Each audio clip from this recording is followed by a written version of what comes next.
Hello world, hello guys. Our menu for today is sukiyaki dong. Ang ingredients natin is ito, yung udong noodles, Japanese udong noodles, haksay, in Japanese haksay. Haksay is Chinese pichay. This, and then tofu, then onions, then mushrooms, then beef, yung pang sukiyaki na beef, yung maliliit, yung thin slice siya, yung thin, napaka-thin for sukiyaki. Then ito soy sauce, then ito black sugar, ito yung cube siya, yung parang black or brown sugar, din mirin.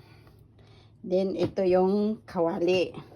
Yung kawali, painitin natin, ilalagay natin yung mirin, ilalagay natin yung black sugar, then ilalagay natin yung soy sauce. Yan, ilalagay natin yung soy sauce.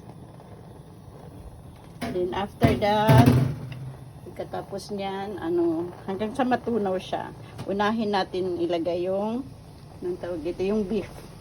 Kasi tatanggalin natin yung beef, kasi titigas siya pag masyadong lutong-luto. So, ay, nasaan ba yung chopstick? Masyado siyang lutong-luto. Pag medyo na siya, yung yung tunaw na yung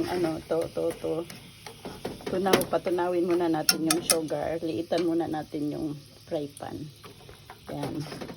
Yan, pag medyo tunaw-tunaw na siya,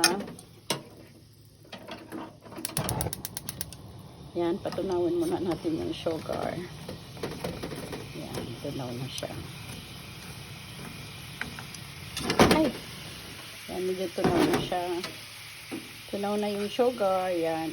Ilagay na natin yung beef. Yan, ilagay natin yung beef. Ihaw natin. Parang ihaw. Hindi naman siya ihaw. Yan. Ilagay natin yung dalawang, dalawang sukiyaki beef.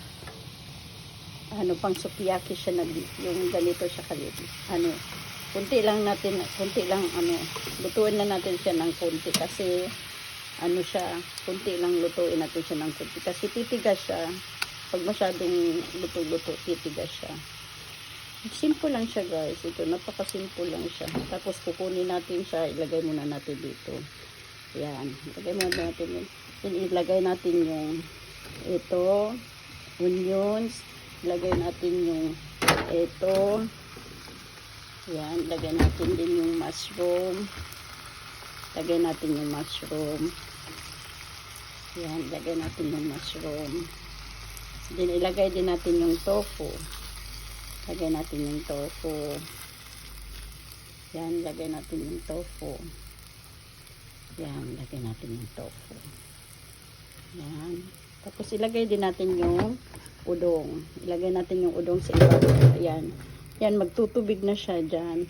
Tapos, lagyan natin ng itlog mamaya.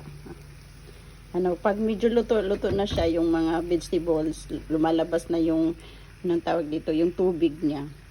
Luto na. Saka mo ilagay yung, kung gusto mo ng, yung, sa Pilipinas kasi yung, yung namatamago, ibig sabihin namatamago is yung raw eggs, may mga bakterya kasi kaya, hindi ako magsasabi sa inyo na pwede rin siyang raw eggs. Kasi dito, pagkatapos nito, pag naluto na, saka ko siya nilalagyan. Pero yung partner ko, before siya maluto, kailangan din luto yung itlog, kaya nilalagay ko siya. Okay? Kaya takpan muna natin guys, takpan. Hanggang sa tapos natin yung heat, yung maliit lang na heat. Yung maliit lang siya. Yung liitan natin yung apoy. Liitan natin yung apoy. Hanggang sa ma-absorb yung yung lasa nung udong, tsaka yung lumalabas yung sabaw, yung tubig ng ng gulay. Yung gulay, yung onion at saka yung Chinese pichay. Tsaka tingnan mo. Tsaka mo lang siya yung takip. Yung tingnan mo ba kung luto na siya sa loob. Okay guys, napakasimple lang. Bye guys.